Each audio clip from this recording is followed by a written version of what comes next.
1400 সাহাবীদের দিকে তাকিয়ে বিশ্বনবী বললেন, ও সাহাবারা, এটা আমার মায়ের কবর। বিশ্বনবী 1400 সাহাবীরে বললেন, জিয়ারত করার সময় কেউ কিন্তু কান্নাকাটি করতে পারবা না। 1400 সাহাবীকে কান্নাকাটি করতে নিষেধ করে বিশ্বনবী যখন নিজের মায়ের কবরের সামনে দাঁড়ালেন, বিশ্বনবী ছোট্ট বাচ্চার মতো হাউমাউ করে কান্না শুরু করে দিলেন। বিশ্বনবীর কান্না দেখে 1400 সাহাবাও কান্না শুরু করে দিল। বিশ্বনবী 1400 সাহাবীদের দিকে তাকিয়ে ধমক দিয়ে বলে, তোমরা কাঁদো কেন? সাহাবারা বলে, নবী, আপনাকে আমরা অনেক ভালোবাসি। আপনার চোখ দিয়ে দার দার করে পানি নামতে দেখলে আমরা আমাদের দুটি চোখ আর শুকনা রাখতে পারি না।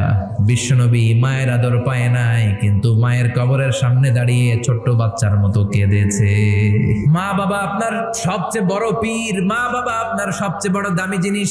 এই পৃথিবীর সব আল্লাহর ওলিগুলা যদি কোরআন খতম করে একটা গ্লাসের পানির মধ্যে ফু দেয়, আর আপনার জনম দুঃখিনী মা যদি শুধু বিসমিল্লাহ পড়ে আরেকটা